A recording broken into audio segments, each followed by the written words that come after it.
The mafia boss woke from a coma, but only remembered the plump nurse who stayed by his side. Dante Moretti had not always been a man people prayed for. In the streets of Naples, his name was spoken carefully, quietly, the way people mention a storm that is already overhead. He was 42 years old, broad-shouldered, and carried the kind of silence around him that made rooms feel smaller.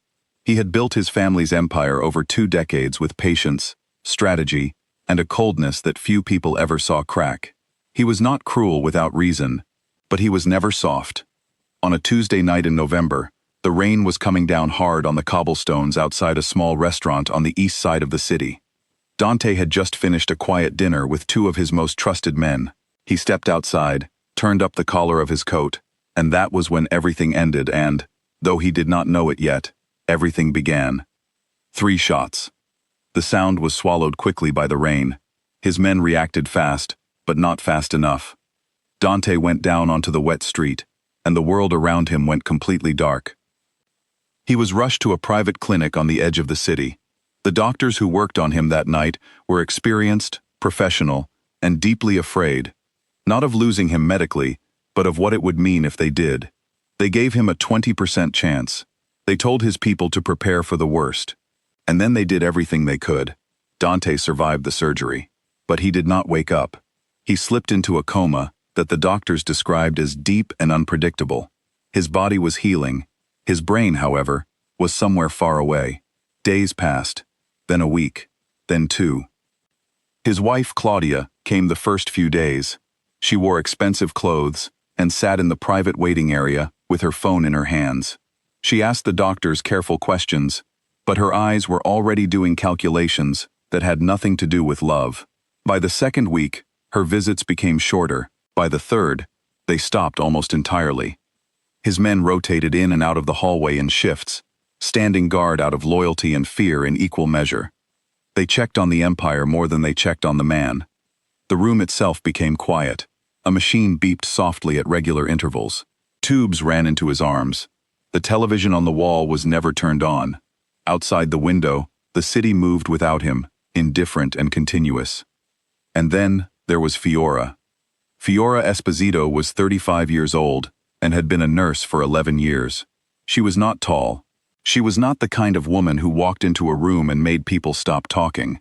She had a round, kind face, dark eyes that paid close attention to everything, and hands that moved with the quiet confidence of someone who had spent years caring for people in their worst moments. She wore her hair pulled back during shifts. She smelled faintly of chamomile lotion that she kept in the pocket of her uniform. She had not been assigned to Dante Moretti specifically. She worked the night shift, and the other nurses had made it clear through uncomfortable silences and excuses that they did not want to be the one alone in that hallway with armed men outside the door. Fiora had simply said, without drama, that she would take the shift. She had grown up in a rough part of Naples. She had seen things that made large men with serious faces seem ordinary. The first night she sat beside him, she only meant to check his vitals and move on. But the room was so quiet, and the rain was hitting the window in a way that made the silence feel heavy, and without really planning to, she spoke. "Your blood pressure is a little better tonight," she said. "That's good." He did not respond, of course. The machine kept beeping. She adjusted his IV, checked his pulse, and then, because the night was long and the hallway outside was full of tension she wanted no part of, she pulled the small chair close to the bed and sat down. "I had a terrible day," she said, to no one in particular. "The man in room 4 kept calling me by his dead wife's name. I didn't correct him. It seemed unkind." She stayed for an hour that first night. She told him small things, about the food in the staff room that no one ever labeled, about a cat she had seen on the walk to the clinic that morning, about a song her mother used to sing that she couldn't get out of her head. She spoke the way people speak when they are alone, easily and without performance. When she left at the end of her shift, she felt slightly foolish. Then she came back the next night, and the night after that, and somewhere along the way it stopped feeling foolish and started feeling necessary. She brought a small radio from home. She kept the volume very low and found a station that played old Neapolitan folk songs, gentle, slow melodies that belonged to a Naples that still had fish markets and open windows, and grandmothers calling down from balconies. She set the radio on the small table beside his bed and let it play softly through the night. She talked to him about everything and nothing.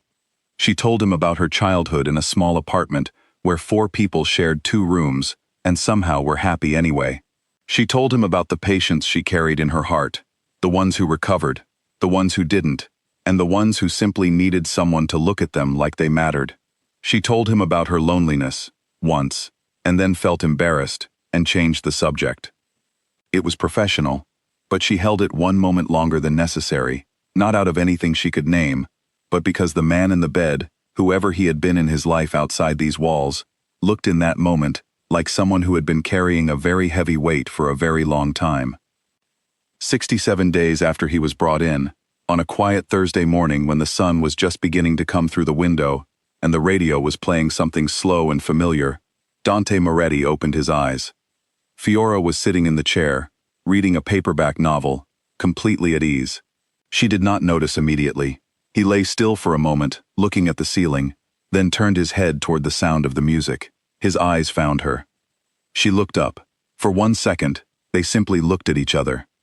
Then she was on her feet, pressing the call button, leaning over him with a small light to check his pupils, asking him his name, asking him if he could hear her. She was completely professional, completely focused. But before she stepped out to get the doctor, his hand moved. Slowly, barely, it reached and caught her wrist. His voice was a dry whisper. "Don't go," he said. "I know you. You're the one who talked to me." She called for the doctor. The room filled quickly with people. Tests were run. Names were spoken at him.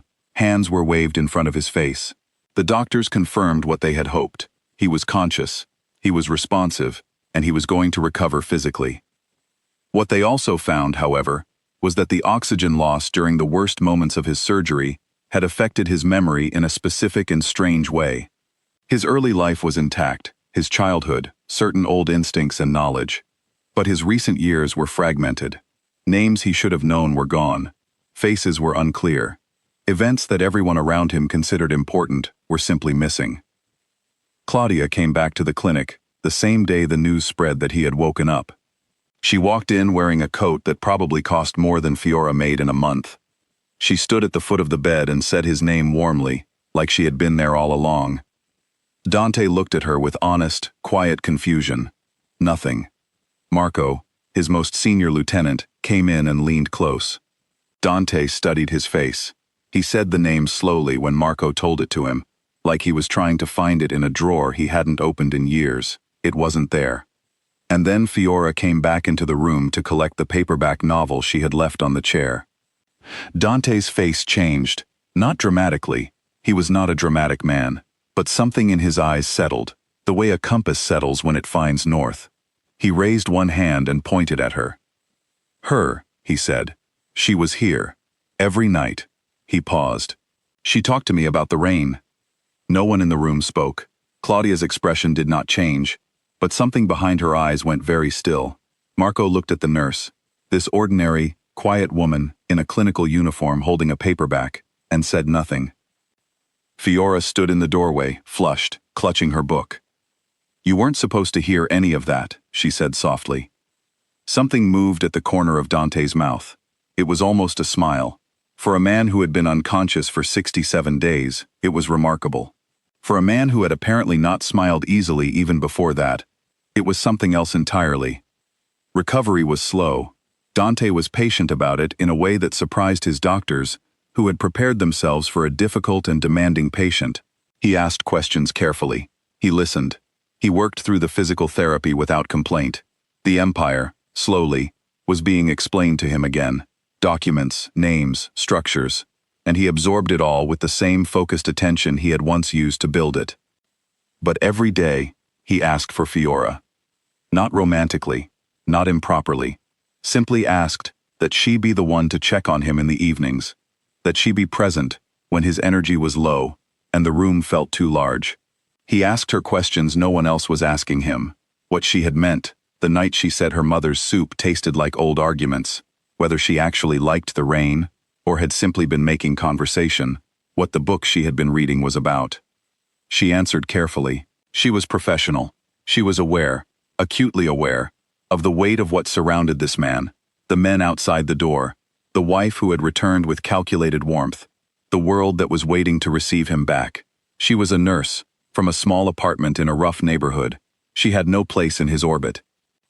But he talked to her differently than he talked to anyone else. With his lawyers, with his men, she could see him rebuilding himself, assembling the old authority, the old precision. It was like watching someone put on armor, piece by piece. With her, he left the armor at the door. One evening, when the clinic was quiet and the radio was playing, he looked at her with the clear, direct gaze that she had come to understand was simply how he looked at things he was serious about. "I was in the dark for a long time," he said, "and your voice was the only thing in it. I don't think I should just ignore that."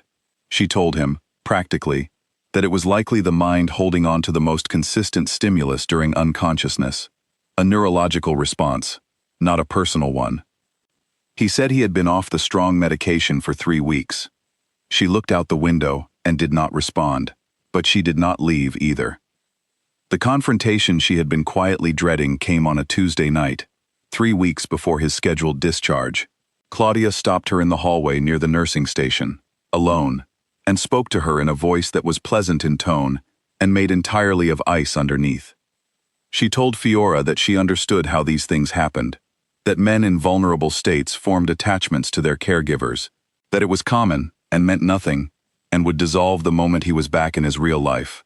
She told Fiora that women in her position sometimes mistook proximity for connection. She advised her, warmly and absolutely, to request a transfer. Fiora went back to her station. Her hands were not steady.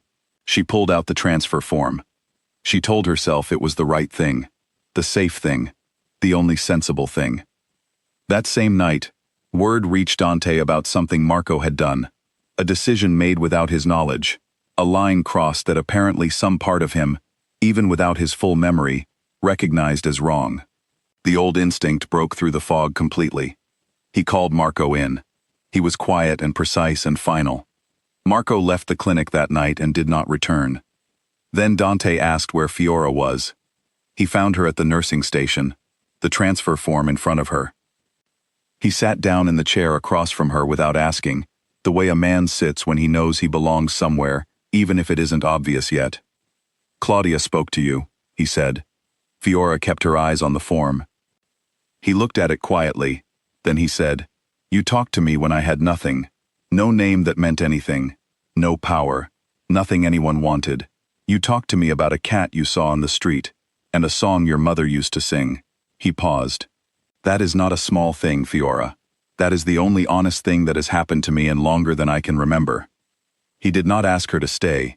He did not make any promises. He simply stood, left the form on the desk, and walked back to his room. She did not submit the form. He was discharged 5 weeks later. Claudia filed for divorce within the month. He signed the papers without argument and gave her what she had asked for. It was clean, and it was finished. Fiora transferred eventually, not away from him, but towards something she had wanted for years. A position at a small community health center, closer to the neighborhood where she had grown up. She started the first week of March. He came on a Wednesday afternoon in early April. No guards, no suit, a plain jacket, and his hands in his pockets, and a small radio tucked under one arm, the same model she had kept in his room. She looked at him from behind the reception desk for a long moment. "You should have called," she said. "I was afraid you'd say no," he said. She looked at him, the version of him that had been helpless and honest and frightened in a hospital bed, and the version of him that was standing in front of her now, still carrying the weight of everything he was, but carrying it differently, more carefully. "I might still say no," she told him. "I know," he said. She let him in anyway. That evening, in her small apartment above the street where she had grown up, they sat at her kitchen table with 2 cups of coffee and the little radio playing softly between them, and the rain came down on the city outside, and neither of them said very much, and neither of them needed to.